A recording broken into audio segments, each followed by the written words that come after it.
ਸਤਿ ਸ਼੍ਰੀ ਅਕਾਲ। ਤੁਸੀਂ ਦੇਖ ਰਹੇ ਹੋ ਪੰਜਾਬ ਮੇਲ USA TV। ਮੈਂ ਹਾਂ ਬਰਨ ਕੌਰ ਮਾਨ। ਖਬਰਾਂ ਦੇ ਬੁਲੇਟਿਨ ਵਿੱਚ ਤੁਹਾਡਾ ਸਵਾਗਤ ਹੈ। ਖਬਰਾਂ ਦੇ ਬੁਲੇਟਿਨ ਦੇ ਸਪਾਂਸਰ ਹਨ real estate broker Mohan Cheema. Real estate ਦੀ ਦੁਨੀਆ 'ਚ ਮੰਨਿਆ ਪ੍ਰਮੰਨਿਆ ਨਾਮ। ਪੇਸ਼ ਨੇ ਪਹਿਲਾਂ ਚੋਣਵੀਆਂ ਖਬਰਾਂ। ਅਮਰੀਕਾ ਦੇ 90% ਬਾਲਗ 19 ਅਪ੍ਰੈਲ ਤੱਕ ਹੋਣਗੇ ਕਰੋਨਾ ਟੀਕੇ ਲਈ ਯੋਗ ਬਾਈਡਨ ਪ੍ਰਸ਼ਾਸਨ ਦਾ ਵੱਡਾ ਫੈਸਲਾ। ਅਮਰੀਕਾ ਵਿੱਚ ਪਹਿਲੀ ਵਾਰ ਕੋਈ ਮੁਸਲਿਮ ਬਣੇਗਾ ਸੰਘੀ ਜੱਜ। ਡੋਨਾਲਡ ਟਰੰਪ ਨੇ ਲਾਂਚ ਕੀਤੀ ਆਪਣੀ ਅਧਿਕਾਰਤ ਵੈਬਸਾਈਟ। ਜਾਰਜ ਫਲਾਇਡ ਦੀ ਮੌਤ ਦੇ ਮਾਮਲੇ ਵਿੱਚ ਪੁਲਿਸ ਅਧਿਕਾਰੀ ਤੇ ਚੱਲਿਆ ਮੁਕੱਦਮਾ। ਅਮਰੀਕਾ ਵੱਲੋਂ ਮਿਆਂਮਾਰ ਨਾਲ ਵਪਾਰਕ ਸਮਝੌਤਾ ਰੱਦ। ਪੇਸ਼ ਨੇ ਹੁਣ ਖਬਰਾਂ ਵਿਸਥਾਰ ਨਾਲ। ਅਮਰੀਕਾ ਦੇ ਰਾਸ਼ਟਰਪਤੀ ਜੋ ਬਾਈਡਨ ਨੇ ਸੋਮਵਾਰ ਨੂੰ ਘੋਸ਼ਣਾ ਕਰਦਿਆਂ ਕਿਹਾ ਕਿ ਸਾਰੇ ਅਮਰੀਕਾ ਬਾਲਗਾਂ ਵਿੱਚੋਂ 90% 19 ਅਪ੍ਰੈਲ ਤੱਕ ਕੋਵਿਡ-19 ਟੀਕੇ ਲਈ ਯੋਗ ਹੋ ਜਾਣਗੇ, ਜੋ ਕਿ ਪਹਿਲਾਂ ਨਿਰਧਾਰਤ ਕੀਤੇ ਗਏ ਟੀਚੇ ਤੋਂ ਲਗਭਗ 2 ਹਫ਼ਤੇ ਪਹਿਲਾਂ ਹੈ। ਇਸ ਦੇ ਨਾਲ ਹੀ ਬਾਈਡਨ ਨੇ ਲੋਕਾਂ ਨੂੰ ਵਾਇਰਸ ਦੀਆਂ ਸਾਵਧਾਨੀਆਂ ਪ੍ਰਤੀ ਢਿੱਲ ਨਾ ਵਰਤਣ ਦੀ ਵੀ ਅਪੀਲ ਕੀਤੀ ਹੈ। ਬਾਈਡਨ ਨੇ ਅਮਰੀਕੀਆਂ ਨੂੰ ਤਾਕੀਦ ਕੀਤੀ ਹੈ ਕਿ ਉਹ ਵਾਇਰਸ ਪ੍ਰਤੀ ਉਪਾਅ ਘੱਟ ਨਾ ਕਰਨ ਅਤੇ ਇਸ ਦੇ ਨਾਲ ਹੀ ਗਵਰਨਰਾਂ ਅਤੇ ਸਥਾਨਕ ਅਧਿਕਾਰੀਆਂ ਨੂੰ ਮਾਸਕ ਪਹਿਨਣ ਦੀ ਜ਼ਰੂਰਤ ਨੂੰ ਫਿਰ ਤੋਂ ਬਹਾਲ ਕਰਨ ਦੀ ਬੇਨਤੀ ਕੀਤੀ ਹੈ।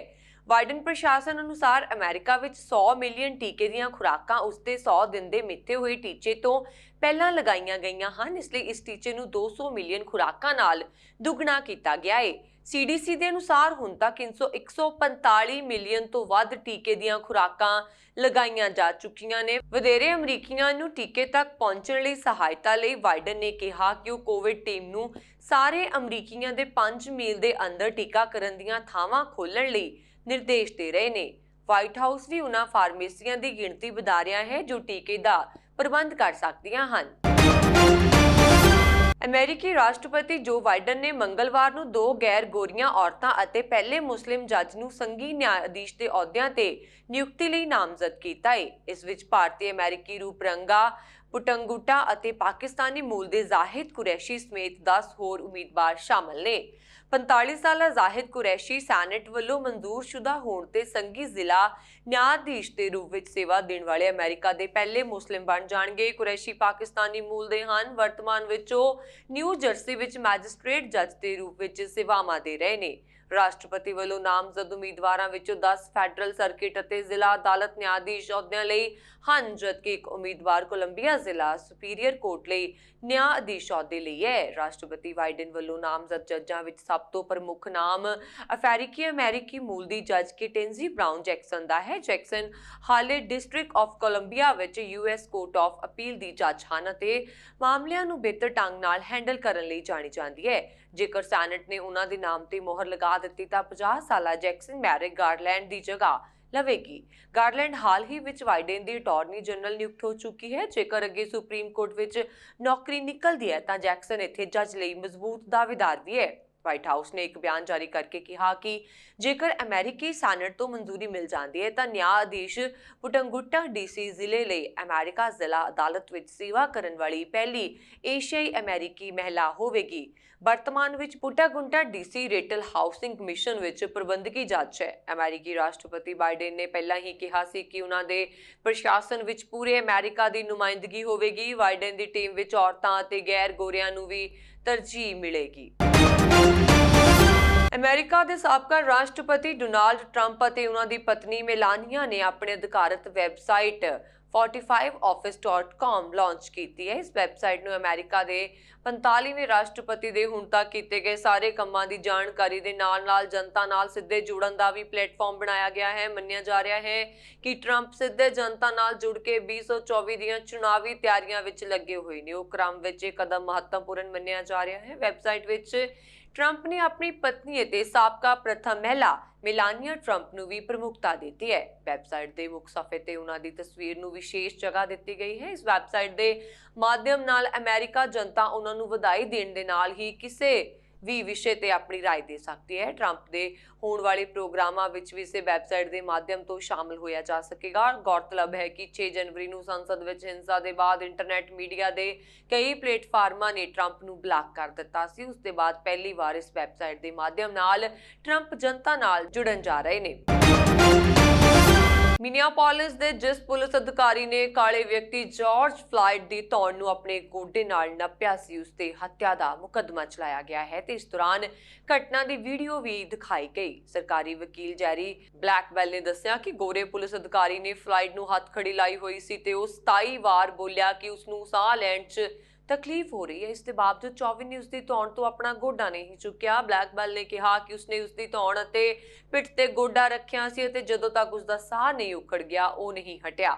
ਚੌਵਨ ਦੇ ਵਕੀਲ ਐਰਿਕ ਨੈਲਸਨ ਨੇ ਜਵਾਬੀ ਦਲੀਲ ਦਿੰਦਿਆਂ ਕਿਹਾ ਕਿ ਡੈਰਿਕ ਚੌਵਨ ਨੇ ਉਹੀ ਕੀਤਾ ਜੋ ਉਸਦੇ 19 ਸਾਲ ਦੇ ਕੈਰੀਅਰ 'ਚ ਸਿਖਾਇਆ ਗਿਆ ਸੀ। ਉਸਨੇ ਕਿਹਾ ਕਿ ਚੌਵਨ ਅਤੇ ਉਸਦੇ ਸਾਥੀ ਪੁਲਿਸ ਕਰਮਚਾਰੀਆਂ ਨੇੜੇ ਘਟਨਾ ਨੂੰ ਦੇਖ ਰਹੀ ਲੋਕਾਂ ਦੀ ਭੀੜ ਉਤੇਜਿਤ ਹੁੰਦੀ ਜਾ ਰਹੀ ਸੀ ਅਤੇ ਫਲਾਈਟ ਪੁਲਿਸ ਦੀ ਕਾਰ 'ਚ ਨਾ ਬੈਠਣ ਲਈ ਸੰਘਰਸ਼ ਕਰ ਰਿਹਾ ਸੀ। ਬਚਾਅ ਪੱਖ ਦੇ ਵਕੀਲ ਨੇ ਇਹ ਵੀ ਕਿਹਾ ਕਿ ਫਲਾਈਟ ਦੀ ਮੌਤ ਲਈ ਚੌਵਨ ਜ਼ਿੰਮੇਵਾਰ ਨਹੀਂ ਹੈ। ਨੈਲਸਨ ਨੇ ਕਿਹਾ ਕਿ ਇਸ ਅਦਾਲਤ 'ਚ ਕੋਈ ਸਿਆਸੀ ਜਾਂ ਸਮਾਜਿਕ ਮੁੱਦਾ ਨਹੀਂ ਹੈ, ਪਰ ਸਬੂਤ 9 ਮਿੰਟ ਤੇ 29 ਸੈਕਿੰਡ ਤੋਂ ਵੀ ਅੱਗੇ ਹਨ। ਹਾਲਾਂਕਿ ਬਲੈਕਵੈਲ ਨੇ ਇਸ ਤਰੀਕ ਨੂੰ ਖਾਰਿਜ ਕਰ ਦਿੱਤਾ ਕਿ ਫਲਾਈਟ ਡਰੱਗਸ ਲੈਂਦਾ ਸੀ ਜਾਂ ਕਿਸੇ ਹੋਰ ਕਾਰਨ ਉਸ ਦੀ ਮੌਤ ਹੋਈ। ਇਸ ਦਰਮਿਆਨ ਡੋਨਾਲਡ ਵਿਲੀਅਮਜ਼ ਨਾਮੀ ਵਿਅਕਤੀ ਜੋ ਕਿ ਮਾਰਸ਼ਲ ਆਰਟਸ ਦਾ ਮਾਹਿਰ ਹੈ ਨੇ ਅਦਾਲਤ ਨੂੰ ਆਪਣੇ ਬਿਆਨ 'ਚ ਦੱਸਿਆ ਕਿ ਉਸਨੇ ਪੁਲਿਸ ਅਧਿਕਾਰੀ ਨੂੰ ਉੱਚੀ ਆਵਾਜ਼ ਵਿੱਚ ਕਿਹਾ ਸੀ ਕਿ ਉਹ ਫਲਾਈਟ ਦੀ ਧੌਣ ਤੇ ਨਸਾਂ ਨੂੰ ਦੱਬ ਰਿਹਾ ਹੈ, ਜਿਸ ਕਾਰਨ ਉਸਦੇ ਖੂਨ ਦਾ ਸੰਚਾਰ ਰੁਕ ਸਕਦਾ ਹੈ। ਇਸ ਤੋਂ ਥੋੜੀ ਦੇਰ ਬਾਅਦ ਹੀ ਉਸਦਾ ਸਰੀਰ ਸੁੰਨ ਹੋ ਗਿਆ।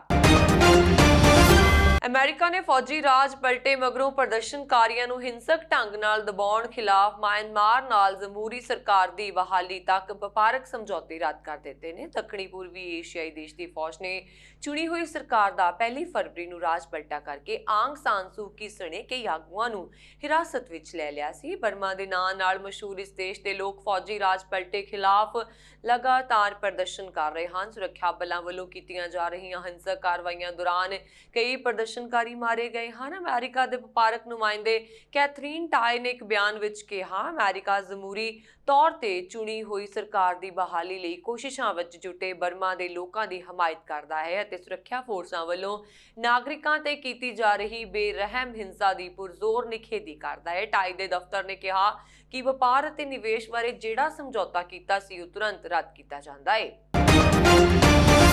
ਬਰੈਂਪਟਨ ਵਿਖੇ ਪੁਲਿਸ ਨੇ ਇੱਕ ਘਰ ਵਿੱਚ ਛਾਪਾ ਮਾਰ ਕੇ ਬਖਸ਼ਿੰਦਰਪਾਲ ਸਿੰਘ ਮਾਨ ਨੂੰ ਗ੍ਰਿਫਤਾਰ ਕੀਤਾ ਹੈ ਤੇ ਉਸ ਨੂੰ ਬੇਕਰਸਫੀਲਡ ਕੈਲੀਫੋਰਨੀਆ ਪੁਲਿਸ ਦੇ ਹਵਾਲੇ ਕੀਤਾ ਗਿਆ। ਪੀਲ ਪੁਲਿਸ ਨੇ ਅਧਿਕਾਰੀਆਂ ਨੂੰ ਕੁਝ ਬਸ਼ਿੰਦਿਆਂ ਤੋਂ ਪੱਕੀ ਸੂਹ ਮਿਲੀ ਸੀ ਕਿ ਬਖਸ਼ਿੰਦਰਪਾਲ ਅਮਰੀਕਾ 'ਚ ਅਪਰਾਧ ਕਰਕੇ ਭਗੌੜਾ ਹੋਇਆ ਅਤੇ ਗੈਰ ਕਾਨੂੰਨੀ ਤਰੀਕੇ ਨਾਲ ਸਰਹੱਦ ਪਾਰ ਕਰਕੇ ਕੈਨੇਡਾ ਪੁੱਜ ਕੇ ਬਰੈਂਪਟਨ 'ਚ ਰਹਿ ਰਿਹਾ ਸੀ। ਇਸ ਬਾਰੇ peel police Canada border services agency ਤੇ ਬੈਕਰਸਫੀਲਡ ਪੁਲਿਸ ਡਿਪਾਰਟਮੈਂਟ ਨੇ ਸਾਂਝੇ ਤੌਰ ਤੇ ਕੰਮ ਕਰਦਿਆਂ ਭਗੌੜੇ ਬਖਸ਼ਿੰਦਰਪਾਲ ਦੀ ਗ੍ਰਿਫਤਾਰੀ ਨੂੰ ਯਕੀਨੀ ਬਣਾਇਆ।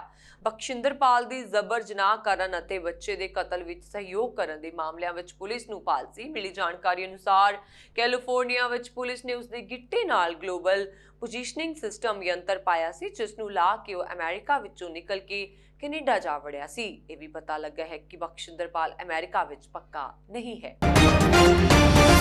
ਉੱਗੇ ਪੱਤਰਕਾਰ ਅਤੇ ਟੀਵੀ ਹੋਸਟ ਹਰਵਿੰਦਰ ਰਿਆੜ ਦੀ ਬੇਵਕਤ ਹੋਈ ਮੌਤ ਤੇ ਉਸਦੇ ਚਾਹਣ ਵਾਲਿਆਂ ਵਿੱਚ ਸੋਗ ਦੀ ਲਹਿਰ ਪਾਈ ਜਾ ਰਹੀ ਹੈ। ਕੈਲੀਫੋਰਨੀਆ ਦੀ ਰਾਜਧਾਨੀ ਸੈਕਰਾਮੈਂਟੋ ਵਿੱਚ ਸ਼ਹੀਦ ਊਧਮ ਸਿੰਘ ਮੈਮੋਰੀਅਲ ਫਾਊਂਡੇਸ਼ਨ ਵੱਲੋਂ ਇੱਕ ਸ਼ੋਕ ਸਭਾ ਦਾ ਆਯੋਜਨ ਕੀਤਾ ਗਿਆ, ਜਿਸ ਦੌਰਾਨ ਹਰਵਿੰਦਰ ਰਿਆੜ ਨੂੰ ਸ਼ਰਧਾਂਜਲੀਆਂ ਭੇਂਟ ਕੀਤੀਆਂ ਗਈਆਂ। ਇਸ ਮੌਕੇ ਹੋਰਨਾਂ ਤੋਂ ਇਲਾਵਾ ਚਰਨ ਸਿੰਘ ਜੱਜ, ਗੁਲਿੰਦਰ ਸਿੰਘ ਗਿੱਲ, ਗੁਰਜਤਿੰਦਰ ਸਿੰਘ ਰੰਧਾਵਾ, ਜਨਕ ਸਿੱਧਰਾ ਨੇ ਬੋਲਦਿਆਂ ਕਿਹਾ ਕਿ ਹਰਵਿੰਦਰ ਰਿਆੜ ਇੱਕ ਉੱਚ ਕੋਟੀ ਦਾ ਪੱਤਰਕਾਰ ਸੀ। ਉਸਨੇ ਆਪਣੀ ਸਾਰੀ ਜ਼ਿੰਦਗੀ ਪੱਤਰਕਾਰੀ ਨੂੰ ਸਮਰਪਿਤ ਕਰ ਦਿੱਤੀ। ਉਸਨੇ ਆਪਣੇ ਵਿਲੱਖਣ ਅੰਦਾਜ਼ ਵਿੱਚ ਟੀਵੀ ਹੋਸਟ ਕਰਕੇ ਦਰਸ਼ਕਾਂ ਦਾ ਦਿਲ ਜਿੱਤ ਲਿਆ। ਉਸਦੇ ਪਰ ਜਵਾਨੀ ਵਿੱਚ ਅਕਾਲ ਚਲਾਣਾ ਕਰ ਜਾਣ ਨਾਲ ਪੰਜਾਬੀ ਭਾਈਚਾਰੇ ਨੂੰ ਨਾ ਪੂਰਾ ਹੋਣ ਵਾਲਾ ਘਾਟਾ ਪਿਆ ਹੈ। ਇਸ ਸ਼ਰਧਾਂਜਲੀ ਸਮਾਗਮ ਵਿੱਚ ਹੋਰਨਾਂ ਤੋਂ ਇਲਾਵਾ ਬਲਵਿੰਦਰ ਸਿੰਘ ਡੁਲਕੂ, ਸੁਖਵਿੰਦਰ ਸਿੰਘ, ਗੁਰਦੀਪ ਸਿੰਘ ਗਿੱਲ, ਕੁਲਜੀਤ ਸਿੰਘ ਸਿੱਧੂ ਵੀ ਸ਼ਾਮਿਲ ਸਨ।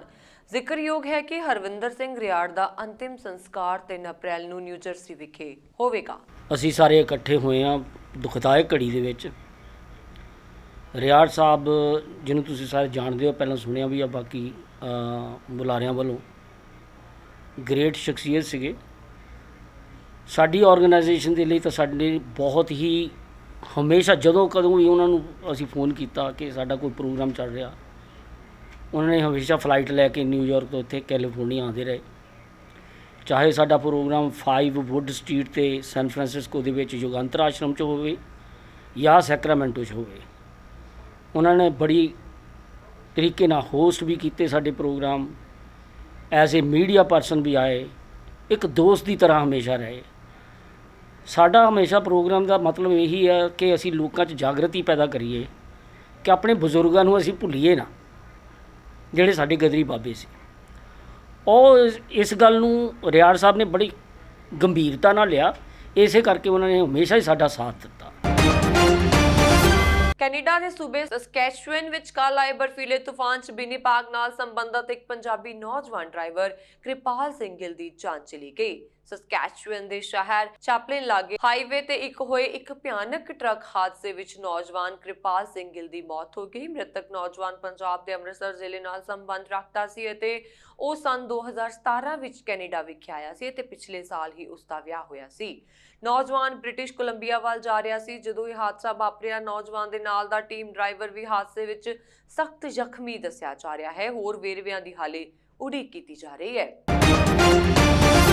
ਬਾਇਓਟੈਕ ਐਸਈ ਤੇ ਮਾਡਰਨਾ ਇੰਕ ਨਾਲ ਫਾਈਜ਼ਰ ਇੰਕ ਦੁਆਰਾ ਵਿਕਸਿਤ ਕਰੋਨਾ ਵੈਕਸੀਨ ਦੋਵੇਂ ਖੁਰਾਕਾਂ ਦੇ 2 ਹਫ਼ਤੇ ਬਾਅਦ 80% ਤੱਕ ਇਨਫੈਕਸ਼ਨ ਦੇ ਖਤਰੇ ਨੂੰ ਘੱਟ ਕਰਨ 'ਚ ਸਮਰੱਥ ਹੈ। ਸੋਮਵਾਰ ਨੂੰ ਰੀਅਲ ਵਰਲਡ ਯੂਐਸ ਸਟੱਡੀ ਦੁਆਰਾ ਜਾਰੀ ਅੰਕੜਿਆਂ 'ਚ ਇਹ ਗੱਲ ਸਾਹਮਣੇ ਆਈ ਹੈ। ਲਗਭਗ 4000 ਅਮਰੀਕੀ ਸਿਹਤ ਅਧਿਕਾਰੀਆਂ ਤੇ ਕੀਤੇ ਗਏ ਅਧਿਐਨ 'ਚ ਪਾਇਆ ਗਿਆ ਹੈ ਕਿ ਇਨਫੈਕਸ਼ਨ ਦਾ ਖਤਰਾ ਦੂਜੀ ਖੁਰਾਕ ਦੇ 2 ਹਫ਼ਤੇ ਬਾਅਦ 90% ਤੱਕ ਘਟ ਗਿਆ ਹੈ। ਤਾਜ਼ਾ ਅੰਕੜਿਆਂ ਨੇ ਪਹਿਲੇ ਅਧਿਐਨ ਨੂੰ ਵੀ ਸਹੀ ਸਾਬਤ ਕੀਤਾ ਹੈ, ਜਿਸ 'ਚ ਸੰਕੇਤ ਦਿੱਤਾ ਗਿਆ ਸੀ ਕਿ ਪਹਿਲੀ ਖੁਰਾਕ ਦੇ ਤੁਰੰਤ ਬਾਅਦ ਵੈਕਸੀਨ ਕੰਮ ਕਰਨਾ ਸ਼ੁਰੂ ਕਰ ਦਿੰਦੀ ਹੈ ਤੇ ਇਹ ਬਿਨਾਂ ਲੱਛਣ ਵਾਲੀ ਇਨਫੈਕਸ਼ਨ ਨੂੰ ਵੀ ਰੋਕਣ 'ਚ ਸਮਰੱਥ ਹੈ। ਵੈਕਸੀਨ ਦੀ ਸੀਮਿਤ ਸਪਲਾਈ ਦੇ ਸਾਹਮਣੇ ਕਰ ਰਹੇ ਕੁਝ ਦੇਸ਼ਾਂ ਨੇ ਫਿਲਹਾਲ ਵੈਕਸੀਨ ਦੀ ਦੂਜੀ ਖੁਰਾਕ ਦੇ ਸਮੇਂ ਨੂੰ ਅੱਗੇ ਵਧਾ ਦਿੱਤਾ ਤਾਂ ਕਿ ਕੁਝ ਲੋਕਾਂ ਨੂੰ ਵੈਕਸੀਨ ਦੀ ਪਹਿਲੀ ਖੁਰਾਕ ਦਿੱਤੀ ਜਾ ਸਕੇ।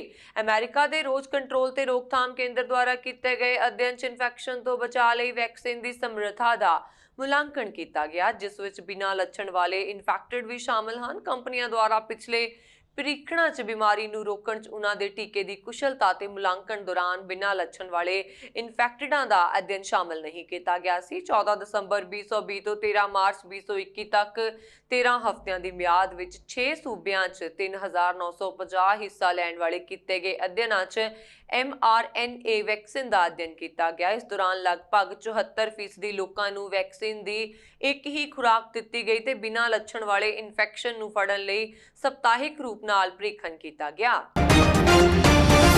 ਸੁਪਰੀਮ ਕੋਰਟ ਵੱਲੋਂ 3 ਖੇਤੀ ਕਾਨੂੰਨਾਂ ਸੰਬੰਧੀ ਬਣਾਈ 3 ਮੈਂਬਰੀ ਕਮੇਟੀ ਨੇ ਆਪਣੀ ਰਿਪੋਰਟ ਸੀਲ ਬੰਦ ਲਿਫਾਫੇ ਵਿੱਚ ਸੁਪਰੀਮ ਕੋਰਟ ਨੂੰ ਸੌਂਪ ਦਿੱਤੀ ਹੈ। ਅਹਿਮ ਸੂਤਰਾਂ ਅਨੁਸਾਰ ਕਰੀਬ ਹਫ਼ਤਾ ਕੁ ਪਹਿਲਾਂ ਇਹ ਰਿਪੋਰਟ ਸੁਪਰੀਮ ਕੋਰਟ ਨੂੰ ਸੌਂਪੀ ਗਈ ਹੈ, ਜਿਸ ਦੀ ਕਮੇਟੀ ਨੇ ਅਧਿਕਾਰਤ ਤੌਰ ਤੇ ਪੁਸ਼ਟੀ ਕਰ ਦਿੱਤੀ ਹੈ। ਸੁਪਰੀਮ ਕੋਰਟ ਦੀ 3 ਮੈਂਬਰੀ ਕਮੇਟੀ ਦੇ ਮੈਂਬਰ ਅਨਿਲ ਧਨਵੰਤ ਨੇ ਦੱਸਿਆ ਕਿ ਕਮੇਟੀ ਨੇ ਨਿਸ਼ਚਿਤ ਸਮੇਂ ਅੰਦਰ ਆਪਣੀ ਰਿਪੋਰਟ ਸੁਪਰੀਮ ਕੋਰਟ ਨੂੰ ਸੌਂਪ ਦਿੱਤੀ ਹੈ, ਜੋ ਪੂਰੀ ਤਰ੍ਹਾਂ ਗੁਪਤ ਹੈ। ਉਹਨਾਂ ਰਿਪੋਰਟ ਦੇ ਵੇਰਵੇ ਦੇਣ ਤੋਂ ਇਨਕਾਰ ਕਰ ਦਿੱਤਾ ਹੈ। ਉਹਨਾਂ ਨੇ ਕਿਹਾ ਕਿ ਹੁਣ ਸੁਪਰੀਮ ਕੋਰਟ ਵਿੱਚ ਅਗਲੀ ਸੁਣਵਾਈ ਮਗਰੋਂ ਇਹ ਰਿਪੋਰਟ ਜਨਤਕ ਹੋ ਜਾਵੇਗੀ। ਦੱਸਣਯੋਗ ਹੈ ਕਿ ਸੁਪਰੀਮ ਕੋਰਟ ਵੱਲੋਂ 12 ਜਨਵਰੀ ਨੂੰ ਗਠਿਤ ਕੀਤੀ 3 ਮੈਂਬਰੀ ਕਮੇਟੀ ਵਿੱਚ ਪ੍ਰਮੋਦ ਕੁਮਾਰ ਜੋਸ਼ੀ, ਅਸ਼ੋਕ ਗੁਲਾਟੀ ਅਤੇ ਅਨਿਲ ਧਨਵੰਤ ਦੇ ਨਾਂ ਸ਼ਾਮਲ ਨੇ। ਕਮੇਟੀ ਵਿੱਚ ਸਾਬਕਾ ਸੰਸਦ ਮੈਂਬਰ ਭੁਪਿੰਦਰ ਸਿੰਘ ਮਾਨ ਨੂੰ ਵੀ ਮੈਂਬਰ ਬਣਾਇਆ ਗਿਆ ਸੀ, ਪਰ ਮਗਰੋਂ ਉਹ ਕਮੇਟੀ ਨਾਲੋਂ ਵੱਖ ਹੋ ਗਏ। ਇਸ 3 ਮੈਂਬਰੀ ਕਮੇਟੀ ਦੀ ਵੈਬਸਾਈਟ ਅਨੁਸਾਰ ਕਮੇਟੀ ਨੇ ਕੁੱਲ 23 ਮੀਟਿੰਗਾਂ ਕੀਤੀਆਂ ਨੇ। ਪਹਿਲੀ ਮੀਟਿੰਗ 15 ਜਨਵਰੀ ਨੂੰ ਤੇ ਆਖਰੀ ਮੀਟਿੰਗ 17 ਮਾਰਚ ਨੂੰ ਕੀਤੀ ਗਈ। ਅਹਿਮ ਤੱਥ ਇਹ ਹੈ ਕਿ ਪੰਜਾਬ ਅਤੇ ਹਰਿਆਣਾ ਦੀ ਕੋਈ ਵੀ ਕਿਸਾਨ ਜਥੇਬੰਦੀ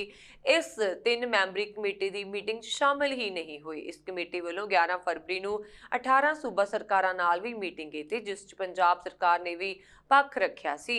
ਇਸ ਕਮੇਟੀ ਨੇ ਜੋ 29 ਜਨਵਰੀ ਨੂੰ ਜੋ ਮੀਟਿੰਗ ਕੀਤੀ ਸੀ, ਉਸ 'ਚ 11 ਸੂਬਿਆਂ ਦੀਆਂ 17 ਕਿਸਾਨ ਯੂਨੀਅਨਾਂ ਸ਼ਾਮਲ ਹੋਈਆਂ ਦੱਸੀਆਂ ਗਈਆਂ ਨੇ, ਜਦਕਿ ਪੰਜਾਬ, ਹਰਿਆਣਾ ਤੇ ਰਾਜਸਥਾਨ ਇਸ ਵਿੱਚ ਸ਼ਾਮਲ ਨਹੀਂ ਹੋਇਆ। 3 ਮੈਂਬਰੀ ਕਮੇਟੀ ਨੇ 12 ਫਰਵਰੀ ਨੂੰ ਕਿਸਾਨ ਗਰੁੱਪਾਂ ਨਾਲ ਮੀਟਿੰਗ ਕੀਤੀ ਗਈ, ਜਿਸ 'ਚ ਪੰਜਾਬ ਤੇ ਹਰਿਆਣਾ ਦੀ ਕੋਈ ਕਿਸਾਨ ਧਿਰ ਸ਼ਾਮਲ ਨਹੀਂ ਹੋਈ। ਕਮੇਟੀ ਨੇ 23 ਫਰਵਰੀ ਨੂੰ ਜੋ ਮੀਟਿੰਗ ਕੀਤੀ, ਉਸ ਵਿੱਚ ਆਲ ਇੰਡੀਆ ਕਿਸਾਨ ਕੋਆਰਡੀਨੇਸ਼ਨ ਕਮੇਟੀ ਸ਼ਾਮਲ ਹੋਈ। ਕਿਸਾਨ ਅੰਦੋਲਨ ਵਿੱਚ ਸ਼ਾਮਲ ਕੋਈ ਵੀ ਕਿਸਾਨ ਧਿਰ ਇਸ ਕਮੇਟੀ ਦੀ ਮੀਟਿੰਗ ਵਿੱਚ ਸ਼ਾਮਲ ਨਹੀਂ ਹੋਈ ਹੈ। ਕਮੇਟੀ ਨੇ ਆਪਣੀਆਂ 9 ਅੰਦਰੂਨੀ ਮੀਟਿੰਗਾਂ ਅਤੇ ਖੇਤੀ ਕਾਨੂੰਨਾਂ ਨਾਲ ਜੁੜੇ ਵਿਭਾਗਾਂ ਦੇ ਅਧਿਕਾਰੀਆਂ ਨਾਲ ਵੀ ਮੀਟਿੰਗਾਂ ਕੀਤੀਆਂ ਨੇ। ਨਾਂਦੇੜ 'ਚ ਕਰੋਨਾ ਕਾਰਨ ਸਿੱਖਾਂ ਨੂੰ ਹੋਲਾ ਮਹੱਲਾ ਨਾ ਕੱਢਣ ਦੇਣ ਤੋਂ ਨਾਰਾਜ਼ ਸਿੱਖਾਂ ਨੇ ਬੈਰੀਕੇਡ ਤੋੜ ਕੇ ਤਲਵਾਰਾਂ ਨਾਲ ਪੁਲਿਸ ਤੇ ਹਮਲਾ ਕਰ ਦਿੱਤਾ। ਇਸ ਕਾਰਨ 4 ਪੁਲਿਸ ਮੁਲਾਜ਼ਮ ਜ਼ਖਮੀ ਹੋਏ, ਜਿਨ੍ਹਾਂ ਵਿੱਚੋਂ ਇੱਕ ਦੀ ਹਾਲਤ ਗੰਭੀਰ ਹੈ। ਵੀਡੀਓ ਵਿੱਚ ਨਜ਼ਰ ਆ ਰਿਹਾ ਹੈ ਕਿ ਗੁਰਦੁਆਰਾ ਸਾਹਿਬ ਦੇ ਗੇਟ ਅੱਗੇ ਲਗਾਏ ਬੈਰੀਕੇਡ ਸਿੱਖਾਂ ਨੇ ਤੋੜ ਦਿੱਤੇ ਤੇ ਪੁਲਿਸ ਵਾਲਿਆਂ ਨੂੰ ਭਜਾ ਕੇ ਕੁੱਟਿਆ ਤੇ ਉਹਨਾਂ ਦੇ ਵਾਹਨਾਂ ਨੂੰ ਨੁਕਸਾਨ ਪਹੁੰਚਾਇਆ। ਇਸ ਸੰਬੰਧੀ ਪੁਲਿਸ ਨੇ 14 ਵਿਅਕਤੀਆਂ ਨੂੰ ਗ੍ਰਿਫਤਾਰ ਕਰ ਲਿਆ ਹੈ। ਪੁਲਿਸ ਮੁਤਾਬਕ ਤਖਤ ਹਜ਼ੂਰ ਸਾਹਿਬ ਵਿੱਚ ਹੋਈ ਘਟਨਾ ਦੇ ਮਾਮਲੇ ਵਿੱਚ ਨਾਂਦੇੜ ਜ਼ਿਲ੍ਹੇ ਵਿੱਚ ਵਜ਼ੀਰਾਬਾਦ ਥਾਣੇ ਵਿੱਚ 64 ਵਿਅਕਤੀਆਂ ਖਿਲਾਫ ਕੇਸ ਦਰਜ ਕੀਤਾ ਗਿਆ ਹੈ। ਅਮਰੀਕਾ ਦੇ ਸਾਊਥ ਡਕੋਟਾ 'ਚ ਲੱਗੀ ਭਿਆਨਕ ਜੰਗਲੀ ਅੱਗ ਨੇ ਲੋਕਾਂ ਨੂੰ ਘਰ ਛੱਡਣ ਲਈ ਮਜਬੂਰ ਕੀਤਾ ਹੈ। ਇਸ ਸੰਬੰਧੀ ਅਧਿਕਾਰੀਆਂ ਨੇ ਦੱਸਿਆ ਕਿ ਦੱਖਣੀ ਡਕੋਟਾ ਦੇ ਬਲੈਕ ਹਿਲਸ 'ਚ ਲੱਗੀਆਂ 3 ਜੰਗਲੀ ਅੱਗਾਂ ਨੇ ਸੈਂਕੜੇ ਘਰਾਂ ਨੂੰ ਖਾਲੀ ਕਰਵਾਉਣ ਦੇ ਨਾਲ ਮਾਊਂਟ ਰਸ਼ਮੋਰ ਨੈਸ਼ਨਲ ਮੈਮੋਰੀਅਲ ਨੂੰ ਬੰਦ ਕਰਨ ਲਈ ਵੀ ਮਜਬੂਰ ਕੀਤਾ ਹੈ।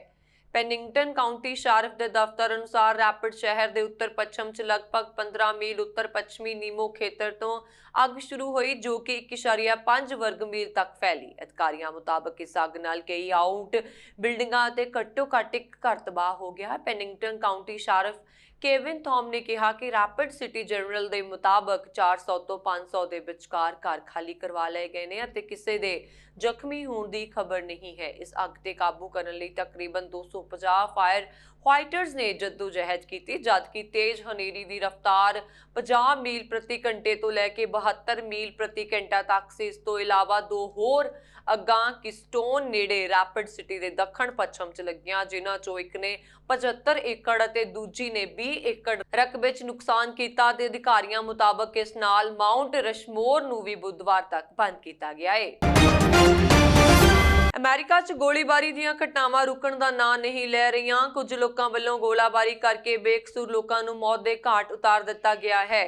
ਅਜਿਹੀ ਹੀ ਇੱਕ ਗੋਲੀਬਾਰੀ ਸੋਮਵਾਰ ਨੂੰ ਫਿਲਾਡੇਲਫੀਆ ਦੇ ਇੱਕ ਮਾਲ ਵਿੱਚ ਹੋਈ। ਇਸ ਘਟਨਾ ਬਾਰੇ ਪੁਲਿਸ ਨੇ ਜਾਣਕਾਰੀ ਦਿੰਦਿਆਂ ਦੱਸਿਆ ਕਿ ਸੋਮਵਾਰ ਸ਼ਾਮ ਨੂੰ ਫਿਲਾਡੇਲਫੀਆ ਦੇ ਇੱਕ ਮਾਲ ਦੇ ਫੂਡ ਕੋਰਟ ਦੇ ਅੰਦਰ ਗੋਲਾਬਾਰੀ ਨਾਲ ਇੱਕ ਵਿਅਕਤੀ ਦੀ ਮੌਤ ਹੋ ਗਈ ਹੈ। ਅਧਿਕਾਰੀਆਂ ਮੁਤਾਬਕ ਇਹ ਘਟਨਾ ਸ਼ਾਮ 5 ਵਜੇ ਦੇ ਕਰੀਬ ਫਿਲਾਡੇਲਫੀਆ ਮਿਲਜ਼ ਮਾਲ ਵਿਖੇ ਫੂਡ ਕੋਰਟ ਦੇ ਐਂਟਰੀ ਗੇਟ ਤੇ ਵਾਪਰੀ। ਇਸ ਗੋਲਾਬਾਰੀ ਦੌਰਾਨ ਪੁਲਿਸ ਨੇ ਦੱਸਿਆ ਕਿ ਇੱਕ 21 ਸਾਲਾ ਲੜਕੇ ਨੂੰ ਕਈ ਗੋਲੀਆਂ ਮਾਰੀਆਂ ਗਈਆਂ, ਜਿਸ ਦੌਰਾਨ ਉਸ ਦੀ ਮੌਕੇ ਤੇ ਮੌਤ ਹੋ ਗਈ। ਪੁਲਿਸ ਵਿਭਾਗ ਅਨੁਸਾਰ ਅਧਿਕਾਰੀਆਂ ਦੁਆਰਾ ਹਮਲਾਵਰ ਵਿਅਕਤੀ ਅਤੇ ਹਥਿਆਰ ਦੀ ਭਾਲ ਕਰਨ ਲਈ ਜਾਂਚ ਕੀਤੀ ਜਾ ਰਹੀ ਹੈ ਅਤੇ ਇਸ ਸ਼ਾਪਿੰਗ ਸੈਂਟਰ ਨੂੰ ਬੰਦ ਕਰ ਦਿੱਤਾ ਗਿਆ ਹੈ।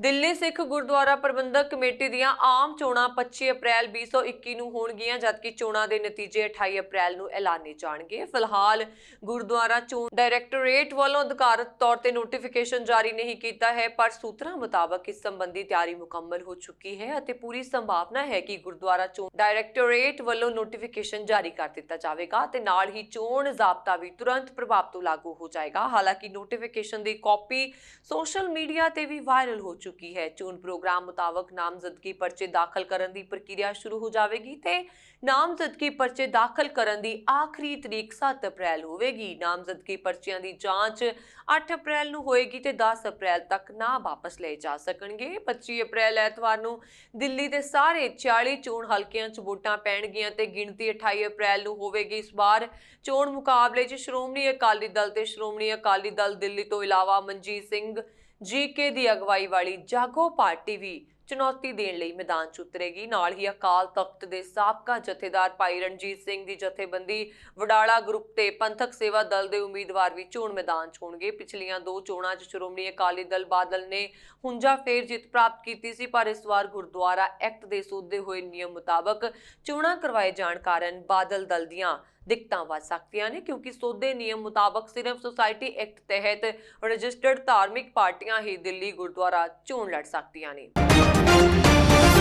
ਸ਼੍ਰੋਮਣੀ ਗੁਰਦੁਆਰਾ ਪ੍ਰਬੰਧਕ ਕਮੇਟੀ ਦੇ ਮੁੱਖ ਦਫ਼ਤਰ ਤੇਜਾ ਸਿੰਘ ਸਮੁੰਦਰੀ ਹਾਲ ਵਿਖੇ ਸ੍ਰੀ ਗੁਰੂ ਗ੍ਰੰਥ ਸਾਹਿਬ ਜੀ ਦੀ ਹਜ਼ੂਰੀ ਵਿੱਚ ਹੋਏ ਬਜਟ ਇਜਲਾਸ ਦੌਰਾਨ ਸਾਲ 2021-22 ਲਈ ਸ਼੍ਰੋਮਣੀ ਕਮੇਟੀ ਦਾ 9 ਅਰਬ 12 ਕਰੋੜ 59,26,000 ਰੁਪਏ ਦਾ ਬਜਟ ਪਾਸ ਕੀਤਾ ਗਿਆ। ਪਾਸ ਕੀਤੇ ਗਏ ਬਜਟ ਮੁਤਾਬਕ ਅਨੁਮਾਨਿਤ ਖਰਚਿਆਂ ਦੇ ਮੁਕਾਬਲਤਨ ਸਾਲ 2021-22 ਦੀ ਕੁੱਲ ਆਮਦਨ 8 ਅਰਬ 71 ਕਰੋੜ 93,24,000 ਰੁਪਏ ਦੇ ਕਰੀਬ ਹੋਵੇਗੀ। ਇਸ ਤਰ੍ਹਾਂ ਪਾਸ ਕੀਤੇ ਗਏ ਬਜਟ ਅਨੁਸਾਰ ਆਮਦਨ ਵੱਲੋਂ 40 ਕਰੋੜ 66 ਲੱਖ ਰੁਪਏ ਦੇ ਕਰੀਬ ਵੱਧ ਖਰਚਾ ਹੋਣ ਦਾ ਅੰਦਾਜ਼ਾ ਹੈ। ਬੀਬੀ ਜਗੀਰ ਕੌਰ ਨੇ ਦੱਸਿਆ ਕਿ ਇਤਿਹਾਸਕ ਗੁਰਦੁਆਰਾ ਸਾਹਿਬਾਨ ਜਿਨ੍ਹਾਂ ਦੀ ਸੇਵਾ ਸੰਭਾਲ ਸੈਕਸ਼ਨ 85 ਤਹਿਤ ਕੀਤੀ ਜਾਂਦੀ ਹੈ ਤੋਂ ਸਾਲ 2021-22 ਦੌਰਾਨ 6 अरब 47 करोड़ 25 लाख रुपए ਤੋਂ ਆਮਦਨ ਦੀ ਸੰਭਾਵਨਾ ਹੈ, ਜਦਕਿ 6 ਅਰਬ 52 ਕਰੋੜ 37 ਲੱਖ ਰੁਪਏ ਖਰਚਿਆਂ ਦਾ ਅੰਦਾਜ਼ਾ ਹੈ। ਇਸੇ ਤਰ੍ਹਾਂ ਵਿਦਿਅਕ ਅਦਾਰਿਆਂ ਤੋਂ ਇਸ ਸਾਲ 1 ਅਰਬ 99 ਕਰੋੜ 17 ਲੱਖ ਰੁਪਏ ਦੇ ਕਰੀਬ ਆਮਦਨ ਅਤੇ 2 ਅਰਬ 23 ਕਰੋੜ 18 ਲੱਖ ਰੁਪਏ ਦੇ ਲਗਭਗ ਖਰਚੇ ਹੋਣਗੇ। ਉਹਨਾਂ ਕਿਹਾ ਕਿ ਵਿਦਿਅਕ ਅਦਾਰਿਆਂ ਦੇ ਬਜਟ ਵਿੱਚ ਘਾਟੇ ਦੀ ਪੂਰਤੀ ਲਈ ਸ਼੍ਰੋਮਣੀ ਕਮੇਟੀ ਵੱਲੋਂ ਫਿਲਹਾਲ 16 ਕਰੋੜ 55 ਲੱਖ ਰੁਪਏ ਦੇ ਕਰੀਬ ਰੱਖੇ ਗਏ ਨੇ। ਉਹਨਾਂ ਨੇ ਕਿਹਾ ਕਿ ਦਿੱਲੀ ਦੇ ਇੱਕ ਪ੍ਰੇਮੀ ਵੱਲੋਂ 9 ਕਰੋੜ ਤੋਂ ਵੱਧ ਭੇਟਾ ਸ੍ਰੀ ਦਰਬਾਰ ਸਾਹਿਬ ਦੀ ਗੋਲਕ ਵਿੱਚ ਪਾਈ ਗਈ ਹੈ। ਇਸੇ ਤਰ੍ਹਾਂ ਸੋਲਰ ਪਲਾਂਟ ਅਤੇ ਭਾਫ ਵਿਧੀ ਦੁਆਰਾ ਲੰਗਰ ਤਿਆਰ ਕਰਨ ਲਈ ਵੀ ਸੰਗਤਾਂ ਸੇਵਾ ਕਰਵਾ ਰਹੀਆਂ ਨੇ। ਵੱਖ-ਵੱਖ ਹੋਰ ਸੇਵਾਵਾਂ ਲਈ ਵੀ ਸੰਗਤਾਂ ਨੂੰ ਪ੍ਰੇਰਿਆ ਜਾ ਰਿਹਾ ਹੈ। ਬੀਬੀ ਜਗੀਰ ਕੌਰ ਨੇ ਇਹ ਵੀ ਜਾਣਕਾਰੀ ਦਿੱਤੀ ਕਿ ਸੱਚਖੰਡ ਸ੍ਰੀ ਹਰਮੰਦਰ ਸਾਹਿਬ ਵਿਖੇ ਮਾਇਆ ਭੇਟ ਕਰਨ ਵਾਲੀਆਂ ਸੰਗਤਾਂ ਨੂੰ ਟੈਕਸ ਤੋਂ ਛੋਟ ਮਿਲੇਗੀ। ਉਹਨਾਂ ਨੇ ਦੱਸਿਆ ਕਿ ਆਰਟੀਆਈ ਤਹਿਤ ਜਾਣਕਾਰੀ ਪ੍ਰਾਪਤ ਹੋਈ ਹੈ ਕਿ ਪਹਿਲਾਂ ਤੋਂ ਹੀ 1965 ਵਿੱਚ ਸ੍ਰੀ ਦਰਬਾਰ ਸਾਹਿਬ ਲਈ ਏਟੀਜੀ ਮਿਲ ਚੁੱਕੀ ਹੈ। ਇਸ ਤਹਿਤ ਹੁਣ ਸੰਗਤਾਂ ਟੈਕਸ ਤੋਂ ਛੋਟ ਪ੍ਰਾਪਤ ਕਰ ਸਕਦੀਆਂ ਨੇ। ਉਹਨਾਂ ਨੇ ਦੱਸਿਆ ਕਿ ਇਸ ਵਾਰ ਦੇ ਬਜਟ ਵਿੱਚ 9ਵੇਂ ਪਾਤਸ਼ਾਹ ਸ੍ਰੀ ਗੁਰੂ ਤੇਗ ਬਹਾਦਰ ਸਾਹਿਬ ਜੀ ਦੇ 400 ਸਾਲਾ ਪ੍ਰਕਾਸ਼ ਪੁਰਬ ਨੂੰ ਜਾਹੋ ਜਲਾਲ ਨਾਲ ਮਨਾਉਣ ਲਈ 14 ਕਰੋੜ ਰੁਪਏ ਰੱਖੇ ਗਏ ਨੇ। ਇਸ ਤੋਂ ਇਲਾਵਾ ਕੁਦਰਤੀ ਆਫਤਾਂ ਲਈ 86 ਲੱਖ ਰੁਪਏ, ਭੇਟਾ ਰਹਿਤ ਗੁਰਮਤ ਸਹਿਤ ਛਪਵਾਉਣ ਸਮੇਤ ਧਾਰਮਿਕ ਪਰਚਿਆਂ ਅਤੇ ਧਾਰਮਿਕ ਪ੍ਰੀਖਿਆ ਪੱਤਰ ਵਿਹਾਰ ਕੋਰਸ ਗੁਰਮਤ ਵਿਦਿਆਲਿਆਂ ਲਈ 27 ਕਰੋੜ ਰੁਪਏ 31 ਲੱਖ ਰੁਪਏ ਖਰਚੇ ਜਾਣਗੇ। ਹਾਲ ਹੀ ਵਿੱਚ ਸਥਾਪਿਤ ਕੀਤੀ ਗਈ ਲੜਕੀਆਂ ਦੀ ਖੇਡ ਅਕੈਡਮੀ ਲਈ 2 ਕਰੋੜ ਰੁਪਏ ਤੱਕ ਖਰਚ ਕਰਨ ਲਈ ਰਾਸ਼ੀ ਰੱਖੀ ਗਈ ਹੈ। ਸਿਕਲੀਗੜ੍ਹ ਤੇ ਵਣਜਾਰੇ ਸਿੱਖਾਂ ਦੇ ਨਾਲ-ਨਾਲ ਪੰਜਾਬ ਅਤੇ ਪੰਜਾਬ ਤੋਂ ਬਾਹਰਲੇ ਗੁਰਦੁਆਰਾ ਸਾਹਿਬਾਨ, ਧਾਰਮਿਕ, ਪੰਥਕ ਤੇ ਸਮਾਜ ਸੇਵਾ ਸੰਸਥਾਵਾਂ ਆਦਿ ਲਈ 9 ਕਰੋੜ 50 ਲੱਖ ਰੁਪਏ, ਅੰਮ੍ਰਿਤਧਾਰੀ ਵਿਦਿਆਰਥੀਆਂ ਨੂੰ ਵਜੀਫਿਆਂ ਲਈ 2 ਕਰੋੜ, ਬੱਚਿਆਂ ਨੂੰ ਪ੍ਰਤੀਯੋਗੀ ਮੁਕਾਬਲਿਆਂ ਰਾਹੀਂ ਗੁਰਮਤ ਨਾਲ ਜੋੜਨ ਲਈ 3 ਕਰੋੜ ਰੁਪਏ ਰਾਖਵੇਂ ਕੀਤੇ ਗਏ ਨੇ। ਉਹਨਾਂ ਨੇ ਦੱਸਿਆ ਕਿ ਵਿਦਿਅਕ ਤੇ ਪ੍ਰਚਾਰ ਪ੍ਰਸਾਰ ਲਈ ਵੀ ਬਜਟ ਵਿੱਚ ਖਾਸ ਹਿੱਸਾ ਰੱਖਿਆ ਗਿਆ ਹੈ। ਇਸ ਤਰ੍ਹਾਂ ਹੁਣ ਤੱਕ ਦੀਆਂ ਖਬਰਾਂ ਮੈਨੂੰ ਬਰਨ ਕੌਰ ਮਾਨੂ ਦੀ ਆ ਗਿਆ। ਦੇਖਦੇ ਰਹੋ ਪੰਜਾਬ ਮੇਲ USA TV। ਸਤਿ ਸ਼੍ਰੀ ਅਕਾਲ।